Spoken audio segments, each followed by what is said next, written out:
But zai light babaru. Light ye. Iro light kire. No. Chuye. Chuye mbaze TV ya.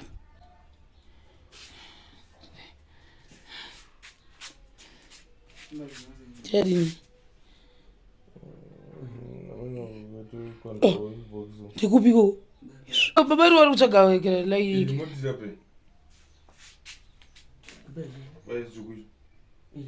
Simdzaitoni chamanzvera. Taitoni ndipindi.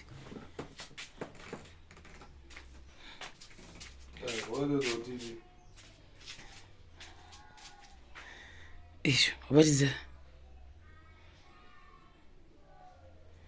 Chiselekidai. Kune bhora.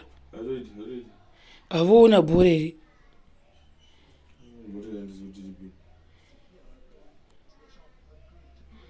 Moda chi. Chiro bhora rangu nakaona. Mofarira timu inonzi chi. Chidzokisai volume. Kudzikiswa papi volume yacho. Hamusima kutodzima iri. Chidzima itoni. Icho. Yeah. Icho. Heka. Samunomboti kudii. Aya. Tatakambenda kunamo kunochengeta sekuru vanga vachigwara. Tadzoka timuno muHarare. So zviri sei guys, so taMarare takabva kubasa kuswera zuro takazosimuka kuma 4 PM kubva kuGokwe tikapfuura nemuMarare tikazosvika kumudzi kuma 3 AM tichizotanga basa redu kuma 6 AM. Takadaidzwa naSisi Joyi vakati requesta kuti tozva muri busy, asi muri busy kudero ndokumbira kuti muinde kundoonekana nani nasekuru, tovatenda vakatidira peturu tati handokwanisa kuti ndinere babaro vakati haendai navo. Saka sekuru vedu sekuru Kaitana ndovata tikafambira kumudzi, ndofunga mavhidhios acho vakamaona esi. Saka takazotobva ikoko zvakare kuma 2 or 3 PM handanda exhausted because tatane 2 days singavati.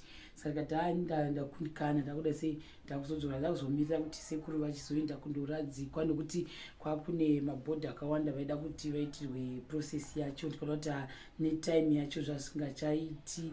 Ini wacho I wasn't feeling well by the end of yesterday. Ndobva tadzoka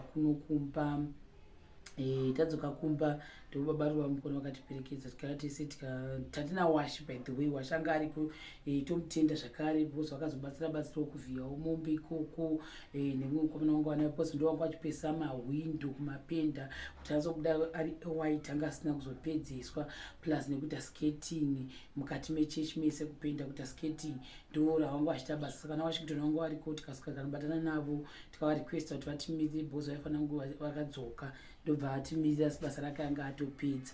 Saka ndo vakazosura nesu zuro wese vanaWashi nemukomana wakanga anaye anonzi Jasi. Tikazodzoka tese zuro tava 4 kuHarare. Saka baro ndo vamukona pavagadzira kutosvutura kuti vadzidzokere. Indi ndakonwa kusvutura zviro baro. Chasvutura hangu. Zvakanaka. Saka tati kuti babaro vachimbobadzai nekubadzimawo TV tichisimuka tindi. Mungazongoti tivantongozi tinongoendawo kuGreenview kwacho kunonzi kuchii babaro vazve. Greenview. Greenview. Baba yaya yoziva. Greenview 3.